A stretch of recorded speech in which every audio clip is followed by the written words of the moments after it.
So we are being live streamed. Yeehaw. Hey, hi, Dean. Hello, Rich. Welcome to New Thought Live, everybody. Creatives, we're asking the question today. Are you imagining what you want, or are you just trying to get stuff to happen?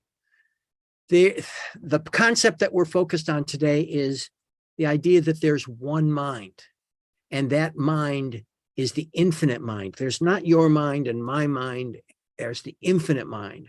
There's only one mind in which we all live, move, and have our being. So knowing that allows us to tap into that infinite imagination and that infinite creative power of the universe.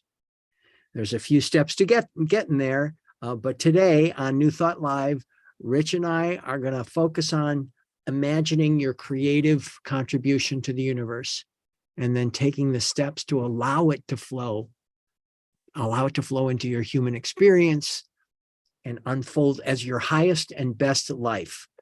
Yeah. You know, everything begins with the imagination.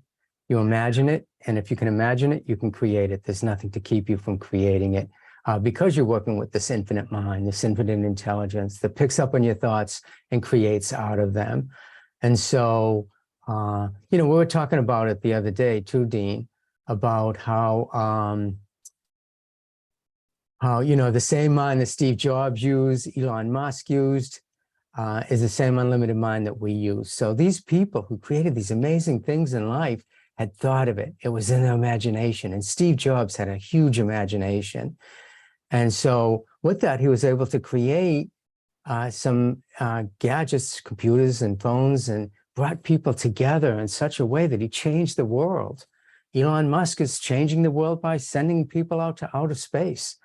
And Jeff Bezos changed the marketing world by creating, at first he had imagined selling books online, and that imagination turned into an online shopping mall practically. So imagine what you can do when you focus on it, what you want.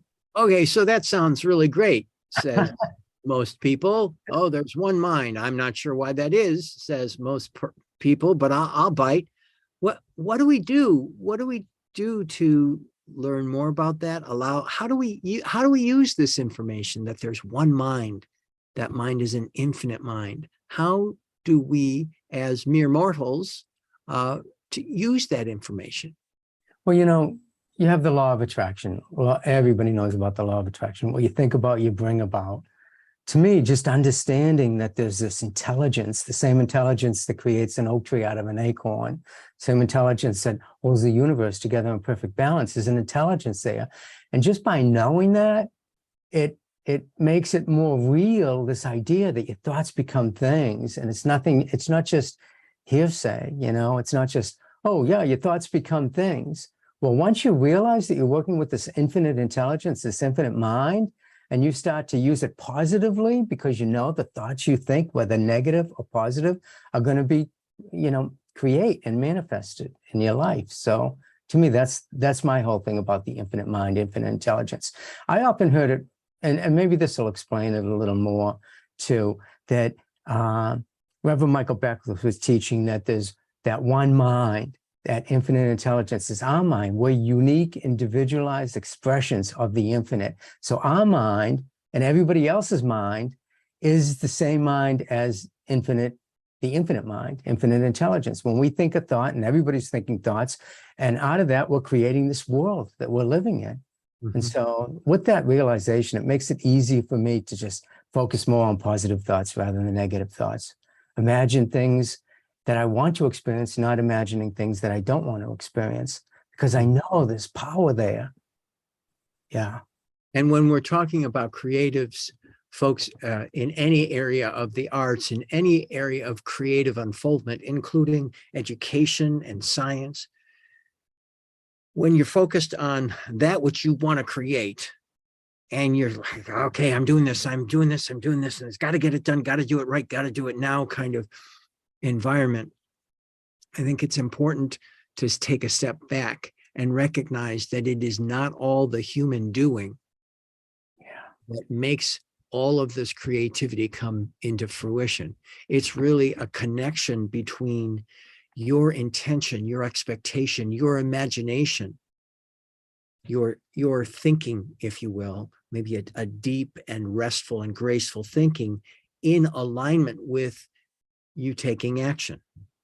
So it's not really all about action.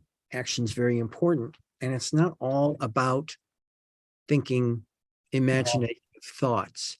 It's about taking them and bringing them together and allowing them into your day. Yeah. Yeah. Very important. You know, you have these thoughts and you have to take action. And every time I do a prayer treatment with my clients, that's a 5-step process that I use.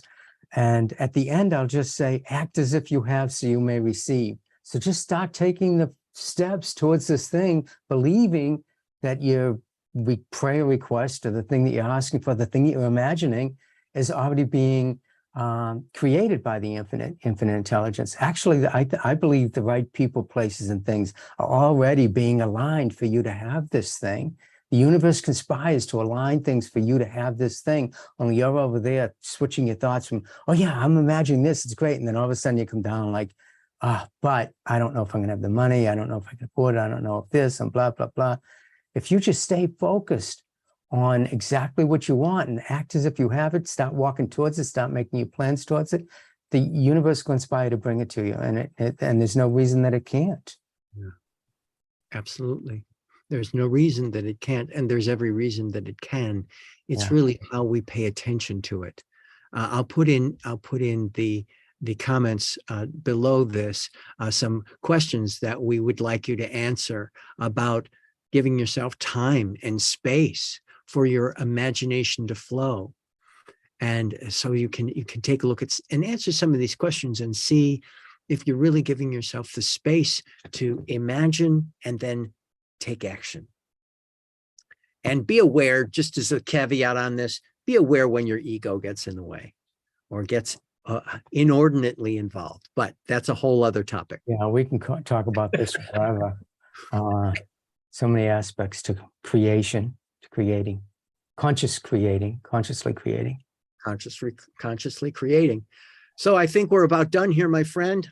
Shall we let people know that we'll see you tomorrow on New Thought Tuesdays? New Thought Tuesdays, 1 o'clock Eastern time, 10 a.m. Pacific time. Go to newthoughttuesdays.com and sign up for our reminder emails. We'll send you a reminder email that includes the private link to join in the Zoom conversation. So Rich and I talk for about 20 minutes on a New Thought Ancient Wisdom topic that will change your life. And then you get to take that information and take it into your own life and experience and express that change by imagining and taking action. And then after we're done with the conversation, we have an open forum on Zoom where people can share in with their discussion, and the community can kind of connect with one another. So that's always fun. So we'll see you on New Thought Tuesdays tomorrow, Tuesday.